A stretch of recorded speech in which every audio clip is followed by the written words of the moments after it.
పేదల బియ్యం బొక్కేసిన పెర్ని నానిపై కఠిన చర్యలు తప్పవు అని మంత్రి కొల్లు రవీంద్ర అన్నారు. ఈ మేరకు ఆయన మీడియాతో మాట్లాడారు. క్లియర్గా బుక్ అయిపోయాడు. ఇవాళ ఈ కూటమి ప్రభుత్వం అరాచకాల్ని ఉపేక్షించం, గతంలో చేసినటువంటి మొత్తం అన్ని స్కామ్లు కూడా వెలుగుతీస్తాం. ఈరోజు మీరు చేసినటువంటి మీ తప్పిదాలే మిమ్మల్ని నడి రోడ్డు మీద బట్టలు ఊడదీసి నిలబెట్టాయి. ప్రతిదానికి నీతి కబుర్లు చెప్తూ ముందుకు బయలుదేరతాడు. అయ్యా పేరు నాని గారు, ఇవాళ పేద ప్రజలకి చెందాల్సినటువంటి బియ్యాన్ని నువ్వు బొక్కింది వాస్తవమా కాదా? దాదాపు 3708 బస్తాలు, 187 టన్నులు, దాదాపు 90 లక్షల రూపాయలు ఖరీదు చేసే బియ్యాన్ని లారీలు నీ సొంత గోడౌన్స్ నుంచి పోర్టు ద్వారా రేషన్ బియ్యం స్కాముల్లో ఇది కొంత భాగం మాత్రమే అని మేము అనుకుంటా ఉన్నాం. ఇంకా అసలు స్కాములు మొత్తం కూడా చాలా ఉన్నాయి. అవన్నీ కూడా బయటకు వస్తాయి. ఇవాళ మరి నీతి కబుర్లు చెప్పే పేరు నాని గారు అడ్రస్ లేకుండా కుటుంబం మొత్తం కూడా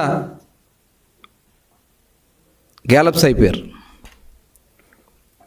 ఏ గోడరికి పారిపోయాడో అడ్రస్ లేకుండా వెళ్ళిపోయి నిన్నొచ్చి మరి లెటర్ ఇస్తారు. ఏమని? బియ్యం పోయింది వాస్తవమే, డబ్బులు కట్టేస్తా అంటే దొంగతనం చేసి దొంగ వెళ్ళి డబ్బులు కడితే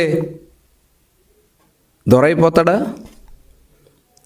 అయ్యా పేరు నాని గారు, మీరు కూడా మీ సొంత గోడౌన్స్లో దొంగతనం చేసి ప్రభుత్వానికి నేను డబ్బులు కట్టేస్తానంటే నువ్వు సచ్చిరు కాదు. చట్టం ఊరుకోదు. చట్టం మిమ్మల్ని ఖచ్చితంగా ఇవాళ మీ అవినీతి దాహానికి మీ ఆడవాళ్ళని కూడా తీసుకొచ్చి రోడ్డు మీద నిలబెట్టారు కదయ్యా. సిగ్గు అనిపించట్లా మీకు? ఇంత పేదల సొమ్ముని దోచుకోవడానికి మీకు సిగ్గు అనిపించట్లా? ఇవాళ మేమంతా కూడా మొత్తం గోడౌన్స్ కన్స్ట్రక్షన్ దగ్గర నుంచి నీకు రాజకీయమే వ్యాపారం. ఇవాళ నీ గోడౌన్స్ ఎక్కడి నుంచి తెచ్చి కట్టావు? పేదల్ని భయపెట్టి వాళ్ళని బెదిరించి భూములు లాక్కుని పేదలకి స్థలాల్లోంచి మట్టి ఎత్తుకొచ్చి కొన్ని లక్షల ట్రక్కుల మట్టి నింపి దాని మీద అవినీతి గోడౌన్స్ కట్టుకుని అవినీతి గోడౌన్స్లో పెట్టిన బియ్యాన్ని అమ్ముకుని ఇవాళ పేద ప్రజలను మోసం చేసింది వాస్తవమా కాదా? అన్నిటికీ సమాధానం చెప్తావు కదా నువ్వు. ఇవాళ ఇది జరిగిన దానికి ఎందుకు నువ్వు సమాధానం చెప్పట్లేదని చెప్పి నేను అడుగుతా ఉన్నా. ఇవాళ మీరు చేసినటువంటి మొత్తం బియ్యం స్కామ్ మొత్తం కూడా, రేషన్ బియ్యం స్కామ్ ఒక పక్కన, ఇవాళ చట్టపరంగా మీ మీద ఎలాంటి చర్యలు తీసుకోవాలనే దాని మీద మొత్తం కూడా జరుగుతూ ఉంది. నిజంగా ఎంత దుర్మార్గం అంటే, గతంలో అక్కడ సిడబ్ల్యూసి గోడౌన్స్ ఉన్నాయి. 40,000 టన్నుల కెపాసిటీ ఉన్నటువంటి సిడబ్ల్యూసి గోడౌన్స్ ఉంటే అందులో ఒక గింజ బియ్యం కూడా పెట్టనకుండా ఆపేసి దాదాపు 300 మంది పొట్ట కొట్టింది వాస్తవం కదా నువ్వు? ఇవాళ వాళ్ళు పండగ చేసుకుంటా ఉన్నారు. ఇవాళ అదే ఆ సిడబ్ల్యూసి గోడౌన్స్, చిలకలపూడి గోడౌన్స్ సంబంధించినటువంటి ఆ పేద కార్మికులు వచ్చి స్వీట్లు పంచుతూ ఉన్నారు. 5 ఏళ్ళు వాళ్ళని పొట్టగొట్టావు కదా.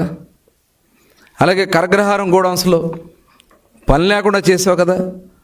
మొత్తం ప్రభుత్వం నుంచి ఏదైతే సివిల్ సప్లైస్ నుంచి వచ్చే బియ్యం మొత్తం కూడా నీ గోడౌన్స్లో పెట్టుకుని ఆ గోడౌన్స్ ద్వారా విపరీతంగా దోచుకుని ఇప్పుడు మొత్తం స్కామ్ అంతా కూడా బయటపడింది. ఇంకా చాలా ఉంది దీని వెనక. మొత్తం కన్స్ట్రక్షన్ దగ్గర నుంచి ఒక అవినీతి మీద కట్టినటువంటి గోడౌన్ అది. అవినీతి కార్యకలాపాలకి నిలయంగా ఆ గోడౌన్ని పెట్టుకున్నావు.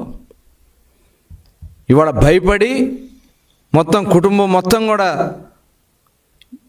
ఊరొదిలి పారిపోయి నిన్నొచ్చి పరామర్శలు, దొంగగా పరామర్శలు.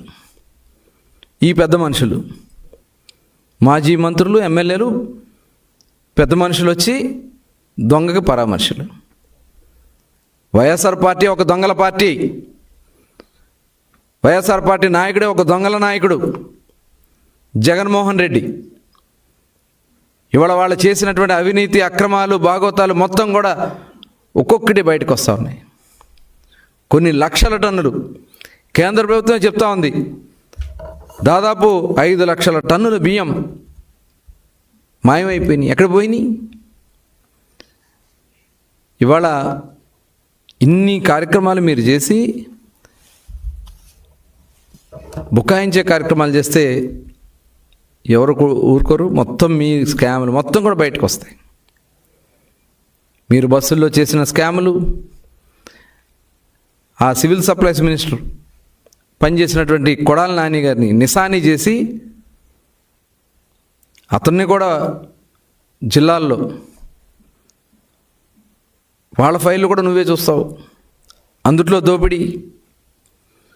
మరి ఆ రోజున జిల్లా అధికారిగా పనిచేసినటువంటి ఒక అధికారిని నేను పెట్టుకుని ఇలాంటి స్కాములన్నీ మీరు చేశారు. ఇవన్నీ కూడా